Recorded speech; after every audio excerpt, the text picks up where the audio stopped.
Hey everyone, Scott here to discuss Son of Dracula, starring Lon Chaney Jr., Robert Page, Louise Albritton, I don't know if I said that right, please forgive me, Evelyn Akers, Frank Craven, J. Edward Bromberg, Samuel S. Hines, Angeline DeWalt Reynolds, Pat Moriarty, Etta McDaniel, and George Irving, directed by Robert Siodmak. Forgive me if I said that wrong.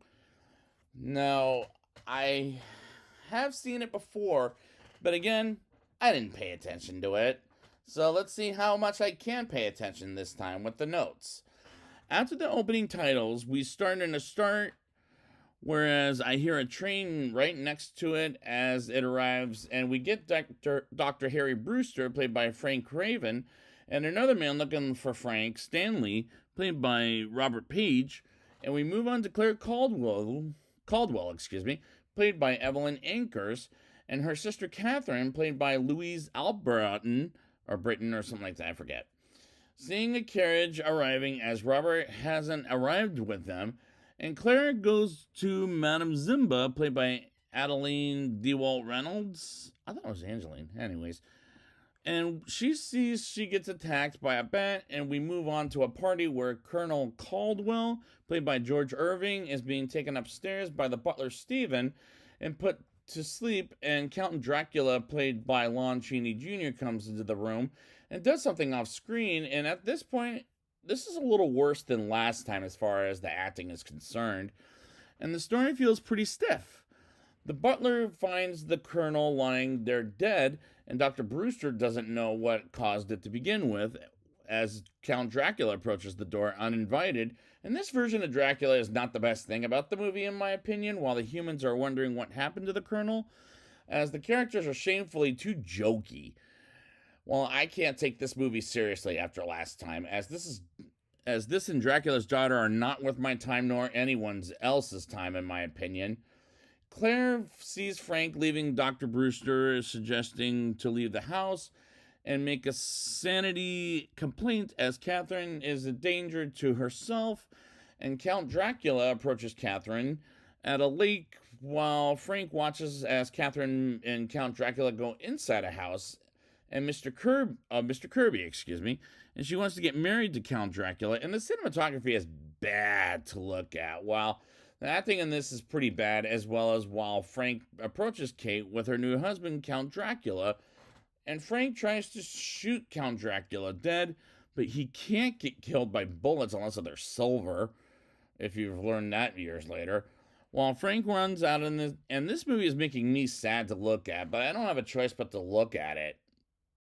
Frank comes to Dr. Brewster's home looking not too good, and he confesses he killed Catherine as the bullets went up by Count Dracula, and Dr. Brewster comes back to Catherine's house and looks for evidence for her dead body, and spots Count Dracula and shows him she's alive and she's a vampire.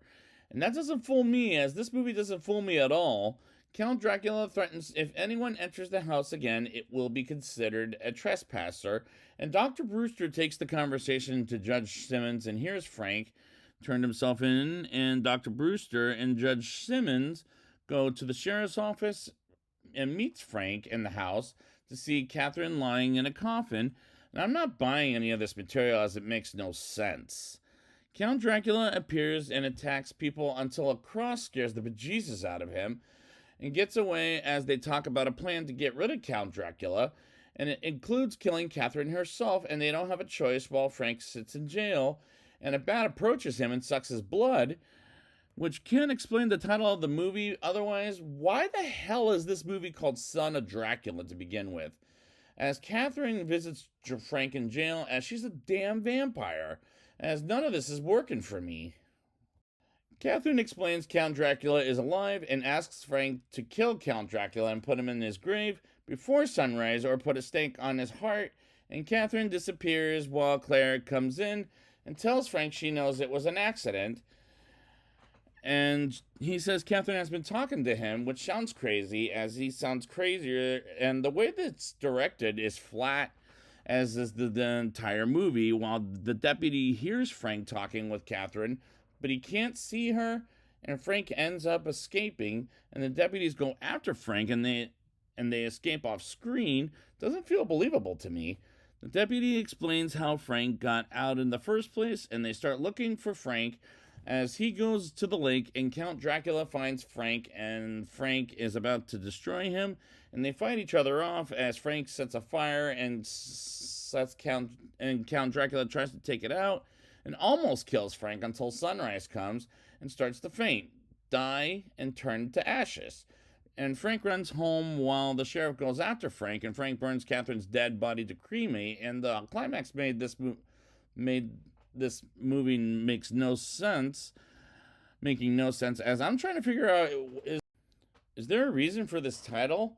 Let's find out in the rating and see if it works for me. I'll give this movie a 4.0 out of 10. The acting feels a little worse than last time, and the story feels pretty stiff, as the characters are shamefully too jokey. While I can't take this movie seriously after last time, as these sequels are not worth my time nor anybody else's, in my opinion, while Dracula is not the best thing about the movie. The cinematography is bad to look at, while the acting in this is pretty bad as well, and this is making me sad to look at the screen, but I don't have a choice but to do so, while the movie doesn't fool me at all whatsoever, which is really sad. I didn't like the material, as it makes no sense, and I was thinking, why the hell is this movie called Son of Dracula? After the bat biting Frank's neck into an hour into the movie, it kind of made sense, but not too much sense. And this is a mild non-recommendation, and at the end of the day, none of this was working for me. So I'd like to thank you guys for joining me, and next time I will be back with the 1979 version of Dracula. And until then, I am Dracula, and I will suck your blood.